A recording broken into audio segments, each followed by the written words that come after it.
I shall someday show you a picture and you'll see what a man of authority looks like. He didn't have to wear a shirt with authority on the back or anything like that. He looked fearsome. So my dad, which would be, what would he be for these kids? Great grandpa? Yeah, very good. Yeah? Great grandpa. Yeah, great grandpa. When he went to high school, and at that time in Holland there was very little jobs, and there was a recession, and the jobs were hard to find, and therefore he had the help of his father to get him a job. And this is kind of interesting. I think Walter probably knows more about it, but I'm not sure. You must know some of it about it. Anyway, so my grandfather had enough leverage to get his son a job at an insurance company. But of course, being of that white heritage of the colored that chosen few, he wouldn't want to take the job. It had no future. So he took the job under the condition that he would be management someday. And so he went to work for this insurance company, and the war came, and of course at that time nobody worried. You know, you're worried about existing. Never mind whether you're going to be management. You want to be alive first. So for 5 years nothing much happened. Then after the war, these promises, who had by the way been made to more than one person, I believe probably about 4, had to be made to come through. So the insurance company split off up in regional districts. You got the Highlands, you got the Zaanse, you got the etc., etc., etc. And then these chosen few got to be manager at the branches. So therefore, everything had gone full circle. So my dad never had to apply for a job, and never had to look for a job, and had the only job he ever had was that job, which is a hell of a lot different than my life. So also, of course, he had learned from his father that authoritative way of life. He knew how to be authoritative, except of course he didn't have so much leverage as his grandfather. So when I grew up, it was always, you know, if I asked him something, he would say, no, that can't be done, or it's not the right time, or yes, but I have 3 more kids, or he always had this, so there's basically no point in asking. He always had this negative sort of thing that couldn't be done.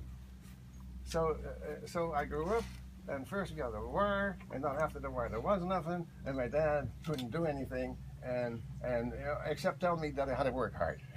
This was very important. I had to work hard, work hard. Very important to work hard.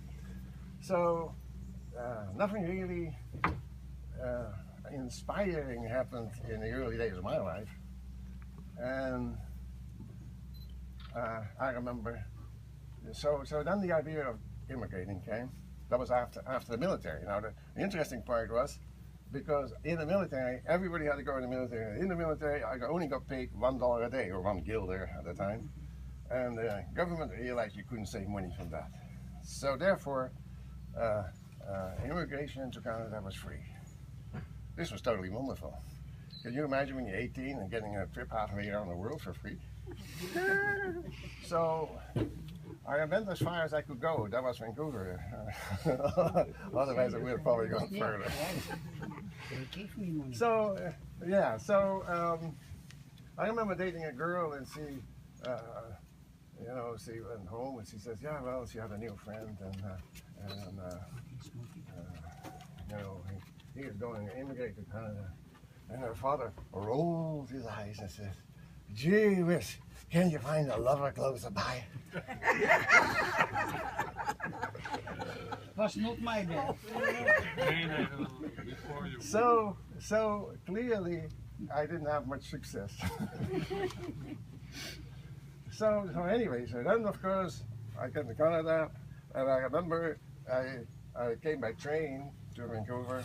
Was about 6 or 7 days on the train, and I got to the immigration building, and here was a fellow sitting behind a desk, and he, I inquired about jobs, and he sort of shook his head. No, he didn't have a job.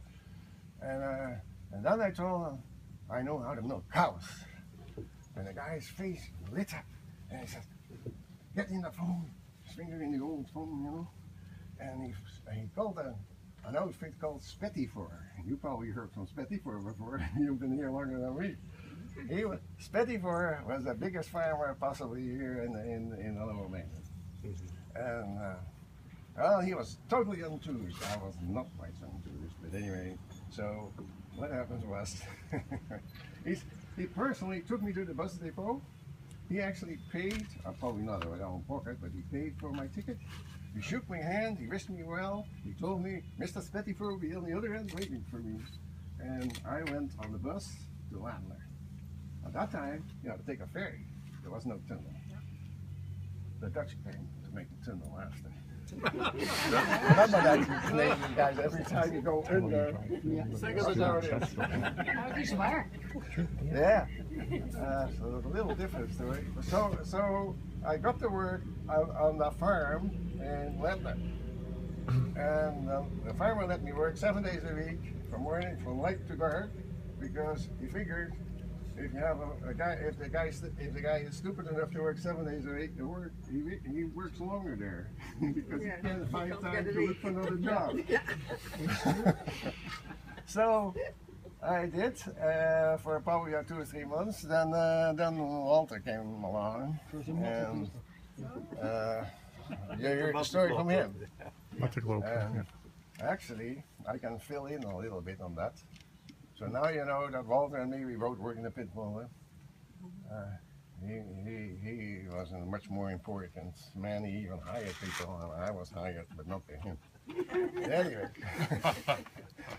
so the pit buller, the story about the pit buller is that before the war, that is probably around 1930, 1935, the Chinese built dikes to make the land, to keep the water off the land, basically. And they did that with wheelbarrows and manpower and shovels. However, that was a long job. So then the war came, and the Canadians were not too kind to all these Orientals, and they put them in detention centers and whatnot.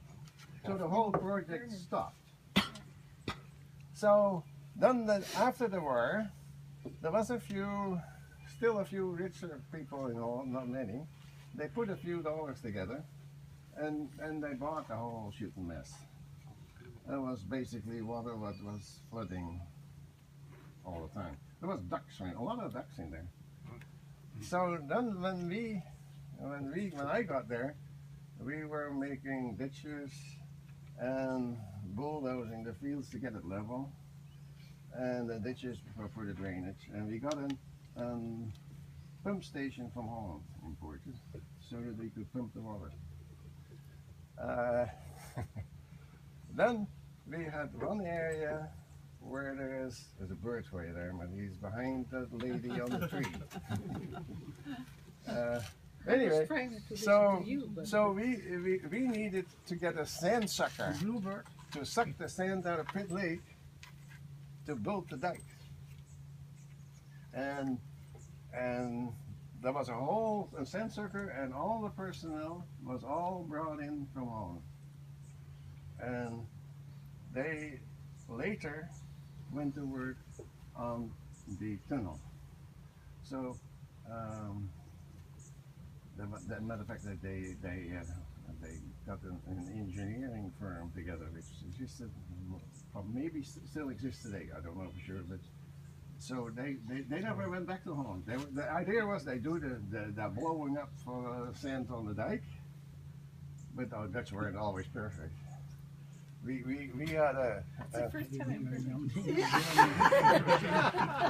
Yeah, the waterfall. we had a Dutch engineer, and he was much higher up than me. This is funny story.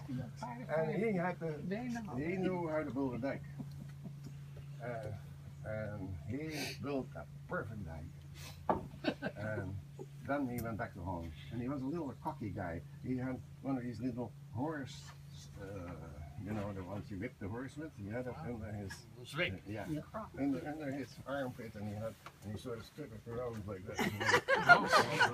It's like Elvis. Yeah, he considered himself quite a good guy.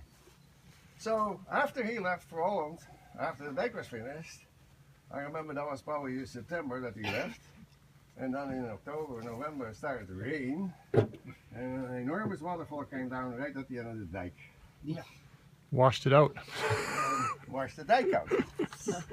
So now we didn't have no engineer anymore to tell us what to do. So, and Walter remembers that. He must have. Yeah. So then we were just practical guys working there, and we sort of got together and said, look, why don't we just put a kink in the dike at the end so that the waterfall goes to the other side and everything should be well. So we put a kink in the dike at the end, and it worked wonderful. There's no problem with it, except that now, in the next year, you know, the Canadians came to look at all the Dutch were doing, and they saw this perfectly straight dike with a kink in the end. I said, stupid Dutchman don't even know how to go straight. Stupid Dutchman don't even know how to go straight. So you see, it's the story of my life. Then of course, like I already told you, I didn't have too much luck with women, but then Lydia came along. I came along. And she believed in everything I did. So that was most wonderful, so I had to marry the girl. And wonderful enough, she's still here. I've never heard that before. Say it again. So, you see, as they say in Holland, on every pot is a lid. In other words, we all have our opportunities. And so now you guys, I was mostly talking to you and your friend, I don't know, oh, he's there. Your brother. That's the story of Opa, and someday, you know, you'll probably remember when you were an Opa, how this other Opa who according to some will still live then, but may not. So here you go, remember it. And remember that opportunity is everywhere. Thank you. And thank you very much for like no party, like we can haul a ton of food in here and put chairs out and everything else, but a party is really made by the people who show up. And therefore, thank you very much for doing a good job, because we could have worked like dogs and still not have a good party if you were doing it. Thank you. Thank you. Yeah, it's her birthday, May the 10th, 2015.